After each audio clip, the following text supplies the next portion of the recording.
नमस्कार दोस्तों, मैं पंकज वर्मा आप सभी का स्वागत करता हूं। आज हम बायोडायवर्सिटी के अंतर्गत IUCN के बारे में बात करेंगे। IUCN का मतलब international union for conservation of nature. इसका मुख्य कार्य जो है पर्यावरण संरक्षण तथा वन्य जीवों का संरक्षण करना है। इसके बारे में अगर हम कहें तो इसका गठन जो है 1948 ईस्वी में हुआ था। 1948 में इसका गठन हुआ था। ये विश्व के पहले वैश्विक पर्यावरण संगठन के रूप में माना जाता है। इससे पहले पर्यावरण के संरक्षण के लिए कोई वैश्विक संगठन नहीं था, तो ये चीज़ भी आपको याद रखना है। इसका मुख्यालय जो है ग्लैंड में है। ग्लैंड स्विट्जरलैंड में पड़ता है। इससे 185 देश जुड़े हुए हैं। इसके साथ ही 1300 सरकारी और गैर सरकारी संगठन भी इससे जुड़े हुए हैं, यानी IUCN से। इसके अलावा 15,000 से अधिक स्वयंसेवी विशेषज्ञ भी इससे जुड़े हुए हैं, यानी जो पर्यावरण प्रेमी हैं, शोध कार्य कर रहे हैं, तो ज्ञान का शोध के जो विषय होते हैं या शोध का जो परिणाम होता है उसको दोनों आदान प्रदान करते हैं। तो इससे 15,000 से अधिक स्वयंसेवी विशेषज्ञ भी जुड़े हुए हैं। देखिए, ये सब चीज़ें फैक्ट जो है ऐसा नहीं कि एग्ज़ाम में पूछा जाए, बिल्कुल नहीं, लेकिन आपको एक ओवरव्यू इसके वैल्यू को समझने के लिए सब चीज़ें जानना ज़रूरी होता है कि नहीं। कुछ कुछ चीज़ें ये सब हैं, कुछ इम्पोर्टेंट भी है इसमें। अब हम बात करें कि IUCN जब वैश्विक संगठन है, पर्यावरण का संरक्षण करता है, तो इसके लिए तो पैसे की ज़रूरत पड़ती होगी। तो ये पैसा यानी कि इसका वित्त पोषण कैसे होता है, इसका IUCN का वित्त पोषण कैसे होता है। तो इसका वित्त पोषण जो भी सदस्य देश हैं, जैसे 185 देश इसके सदस्य हैं, तो उन सभी सरकारों द्वारा इसको वित्त पोषण किया जाता है। इसके अलावा कुछ जो है द्विपक्षीय और बहुपक्षीय जो है संगठनों द्वारा भी इन्हें पैसा प्रोवाइड किया जाता है। इसके अलावा और भी विभिन्न कंपनियां या निगम, कारपोरेट कह सकते हैं, उसके द्वारा भी IUCN को पैसा उपलब्ध करवाया जाता है। तो ये इसका वित्त पोषण इस प्रकार से होता है। इसके बाद हम बात करें कि इसका कार्य क्या है, IUCN का मुख्य कार्य क्या है। तो इसका मुख्य कार्य है पर्यावरण को संरक्षण तथा जैव विविधता सुनिश्चित करने के क्रम में क्या क्या काम करता है, जैसे शोध कार्य करना, रिपोर्ट प्रस्तुत करना, विभिन्न फील्ड परियोजनाओं द्वारा संरक्षण सुनिश्चित करना, है ना। जैसे वन्य जीव और वन का सूक्ष्म जीवों का, इससे उसमें कवक वगैरह मेनली आते हैं, तो उनका जो है संरक्षण सुनिश्चित करना ये IUCN का मुख्य कार्य है। अगर हम इसके बारे में एक और महत्वपूर्ण फैक्ट की बात करें तो IUCN को UN महासभा में आधिकारिक पर्यवेक्षक का दर्जा दिया गया है। UN यानी कि जो संयुक्त राष्ट्र है, उस संयुक्त राष्ट्र महासभा में आधिकारिक पर्यवेक्षक का दर्जा दिया गया है। इसके अलावा ये संरक्षण कैसे करता है वन्य तथा वन्य जीवों का, इस पर थोड़ा सा आपको विशेष फोकस करना है। यहाँ से क्वेश्चन काफ़ी इम्पोर्टेंट बनते हैं, है ना। तो यहाँ पे आपको ये जानना है कि संरक्षण को प्रभावी बनाने के लिए IUCN द्वारा प्रजातियों को रेड लिस्ट में वर्गीकृत किया जाता है। प्रजातियों को रेड लिस्ट में वर्गीकृत कर दिया जाता है। और ये रेड लिस्ट की जो है 9 श्रेणियाँ हैं। आप लोग ये भी सुने होंगे, रेड डाटा बुक जो है कौन जारी करता है, तो IUCN ही जारी करता है, ये चीज़ ध्यान रखिएगा, है ना। अब ये 9 श्रेणियाँ कौन है, ये काफ़ी इम्पोर्टेंट है। इसको आपको समझना है काफ़ी बेहतर तरीके से कि आखिर IUCN की जो 9 श्रेणियाँ हैं वो कौन कौन है। आइए इस पर हम एक नज़र डालते हैं। इसको याद भी करते जाना है, बिल्कुल सिंपल है, आप एक बार समझ लीजिएगा तो याद हो जाएगा। जैसे इसमें पहला है इंस्टिंक्ट यानी EX। देखिए, इसको शॉर्ट में जो है हम बोलते हैं EX, शॉर्ट में बोला जाता है EX। इसका पूरा नाम हो गया एक्सटिंक्ट।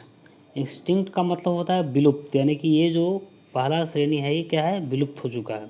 विलुप्त का मतलब क्या हुआ, विलुप्त का मतलब यह हुआ कि यहाँ कोई संदेह नहीं होता कि प्रजाति का अंतिम सदस्य मर चुका है, यानी प्रजाति का अंतिम सदस्य मर चुका है, यानी कि इसका कोई पृथ्वी पर इसका कोई अस्तित्व अब नहीं बचा है, तो इसको हम कहेंगे विलुप्त।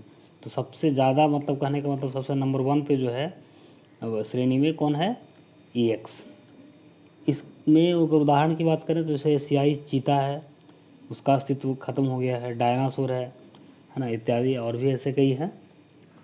इसके अलावा दूसरा हम बात करें ईडब्ल्यू। ईडब्ल्यू का मतलब क्या होगा? एक्सटिंक्ट इन वाइल्ड, यानी कि वनों से विलुप्त, यानी कि ये वनों से विलुप्त हो गए हैं। अब वनों से विलुप्त का मतलब क्या हुआ कि जो मूलतः अपने प्राकृतिक आवास में नहीं पाई जाती है, इनको चिड़ियाघर, वनस्पति उद्यान इत्यादि में संरक्षित किया गया है। देखिए, प्राकृतिक आवास करने का मतलब से कोई भी वन्य या वन्य जीव, जो वन्य जीव हैं वो मूलतः उनका प्राकृतिक आवास कहाँ होता है? जंगलों में होता है। और जंगल में किसी मानवीय हस्तक्षेप के कारण या आक्रामक प्रजातियों के प्रवेश के कारण क्या हो गया है? वो विलुप्त होने के कगार पे हैं, यानी वनों से विलुप्त हो चुके हैं, वन में नहीं पाए जाते हैं। उनको संरक्षण किया गया है। कहाँ संरक्षण किया गया है? चिड़ियाघर में, वनस्पति उद्यान में, इन जगहों पे इसको जो है संरक्षण किया गया, तब इनका अस्तित्व बचा हुआ है। तो ये जो हो गया एक्सटिंक्ट इन वाइल्ड। तो ये आप दो चीज़ समझ गए होंगे, विलुप्त और वनों से विलुप्त, इसका मतलब क्या होता है, यानी EX और EW का अर्थ समझ गए। अब आइए हम नेक्स्ट समझते हैं संकटग्रस्त। देखिए, संकटग्रस्त में 3 श्रेणियां हैं, है कि नहीं? तीनों को एक बार में समझने का प्रयास करेंगे हम। इसमें पहला है गंभीर रूप से संकटग्रस्त। पहला है गंभीर रूप से संकटग्रस्त, यानी कि CR, क्रिटिकली इंडेंजर्ड। इसका मतलब क्या होता है? इसका मतलब ये होता है कि वनों में विलुप्ति के अत्यधिक जोखिम का सामना करने वाले प्रजाति है। इसका अगर उदाहरण की बात करें तो इसे है पर्वतीय गोरिल्ला। तो ये गंभीर रूप से संकटग्रस्त है, यानी कि वनों में जो विलुप्ति, कहने का मतलब इसको अगर संरक्षण नहीं किया गया, इस पर विशेष ध्यान नहीं दिया गया, है ना, इसके जो विलुप्ति के कारण हैं उस पर काम नहीं किया गया, तो बहुत जल्दी ही वनों से विलुप्त हो जाएंगे, वन में इनका भी अस्तित्व खत्म हो जाएगा।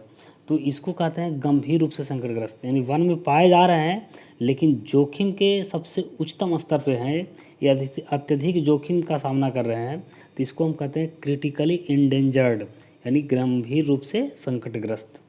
इसके बाद संकटग्रस्त में दूसरी श्रेणी जो है, और इस श्रेणी का चौथा श्रेणी हम कह सकते हैं, तो संकटग्रस्त में क्या होता है? इंडेंजर्ड, यानी EN, इसको शॉर्ट में कहेंगे EN।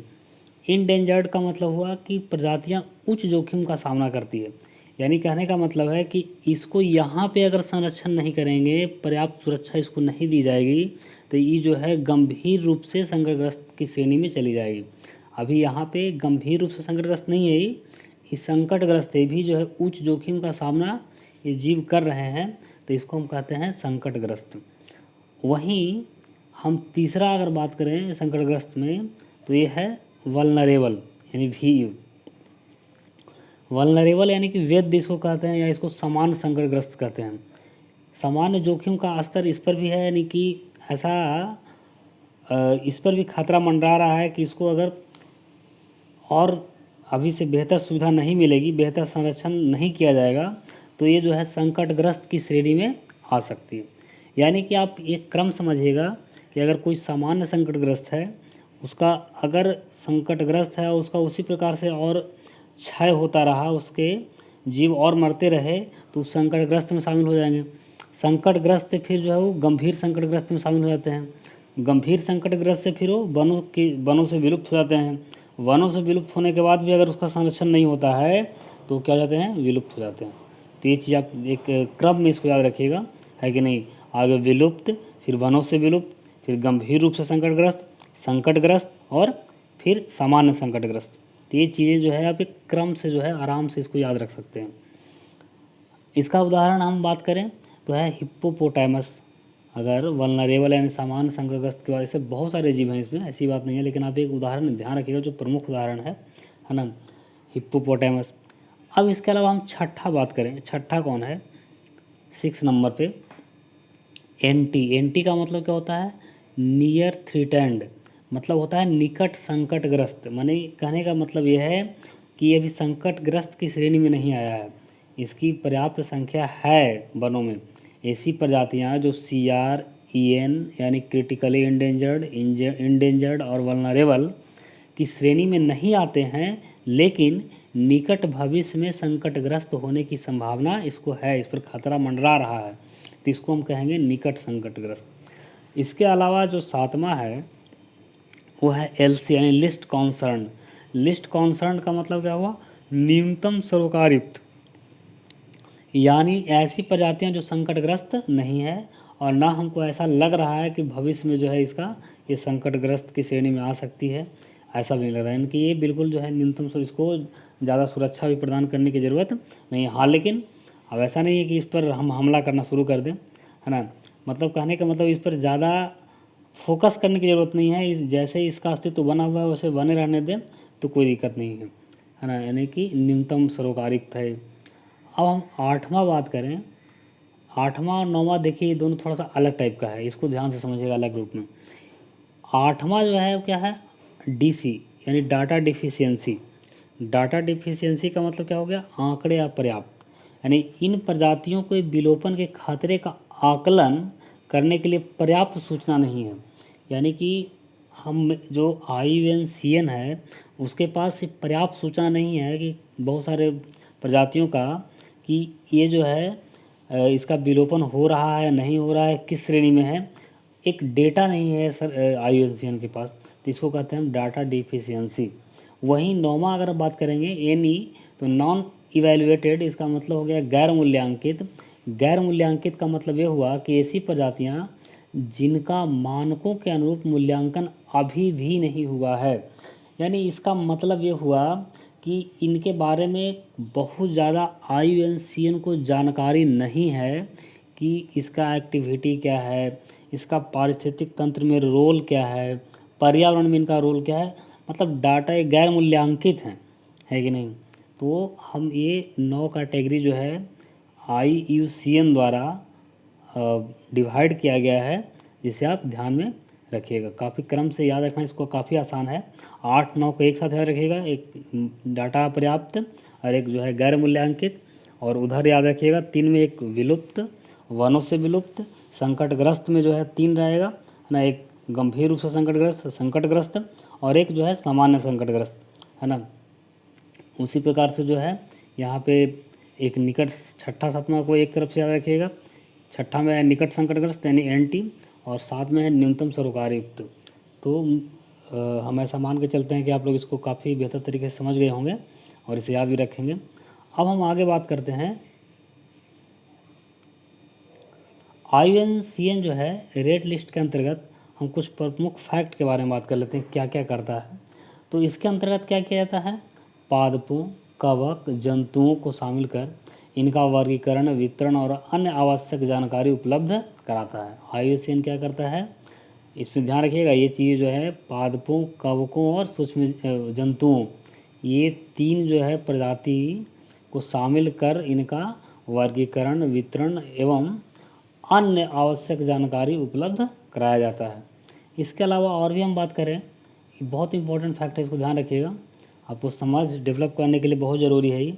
वर्तमान में अभी तक 8.7 मिलियन प्रजातियों के पाए जाने का अनुमान है। ध्यान रखिएगा, 8.7 मिलियन, 1 मिलियन में 10 लाख होता है कि नहीं, और इतना प्रजाति पाए जाने का अनुमान है। लेकिन ध्यान रखिए कि IUCN का जो आंकड़ा है, यानी 2015 के आंकड़ों के अनुसार रेड लिस्ट में लगभग 80,000 प्रजातियों को शामिल किया गया है। कितना? लगभग 80,000 प्रजातियों को रेड लिस्ट में शामिल किया गया है, जिनमें से 23,000 प्रजाति जो हैं संकटग्रस्त प्रजाति के रूप में वर्गीकृत हैं। यानी कि 80,000 में से 23,000 को जो है संकटग्रस्त प्रजाति के रूप में वर्गीकृत किया गया है। आपको यहाँ पे समझने वाली बात यह है कि पृथ्वी पर 8.7 मिलियन जो है प्रजाति पाए जाने का अनुमान है, और हम यानी कि कहने का मतलब जो ये IUCN है, जो वैश्विक संस्था है, ये कितने प्रजातियों को इसमें शामिल अभी तक किया है? मात्र 80,000। तो हम ये कह सकते हैं कि हमारा पर्यावरण के प्रति या पारिस्थितिक तंत्र के प्रति जो अध्ययन का एक केंद्र है, यानी हम जो अध्ययन कर रहे हैं बहुत सूक्ष्म स्तर पे कर रहे हैं।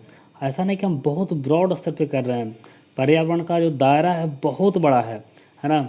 हम उसके मुताबिक जो है काफ़ी सूक्ष्म स्तर पे हमारा अध्ययन और शोध कार्य चल रहा है।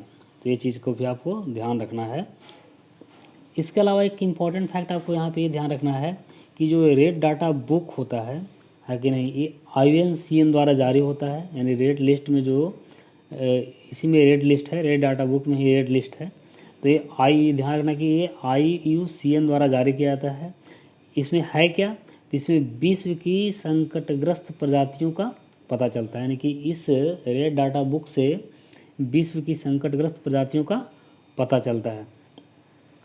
इसके अलावा ब्लू बुक है ना। ब्लू बुक जो है UNEP द्वारा जारी किया जाता है, UNEP द्वारा जारी किया जाता है। यह विश्व की संकटापन्न जातियों का तैयार दस्तावेज है। इसमें भी जो है विश्व की संकटग्रस्त या संकटापन्न जो जातियां हैं उनको इसमें रखा गया है, UNEP द्वारा जो जारी किया जाता है ब्लू बुक उसमें। इसके अलावा एक ग्रीन बुक का नाम सुने होंगे आप लोग, ये जो है वर्ल्ड बैंक द्वारा जारी किया जाता है। इसमें क्या है कि दुर्लभ पादपों को सूचीबद्ध किया जाता है। ग्रीन बुक में दुर्लभ पादपों को सूचीबद्ध किया जाता है। तो आपको ये चीज़ें भी जो है red data book, blue book और ग्रीन बुक को ध्यान में रखना है ना। कौन जारी करता है और उसमें क्या किस विषय से संबंधित है, ये काफ़ी इम्पॉर्टेंट है। इसके अलावा आज का टॉपिक यहीं तक रहेगा। इससे पहले आपको हम एक बता दें कि आज के जो वीडियो है उसमें एक जो UNEP आप देख रहे हैं, आप इसका फुल फॉर्म कमेंट बॉक्स में कमेंट करें। इसका फुल फॉर्म क्या होता है, यानी UNEP का। तो उम्मीद है कि आप लोग इसे जानते होंगे। तो जान करके इसको जो है अपना कमेंट बॉक्स में कमेंट कीजिए, या तो आप नेट से सर्च करके कमेंट बॉक्स में कमेंट कीजिए UNEP का। तो आज के लिए इतना ही, धन्यवाद।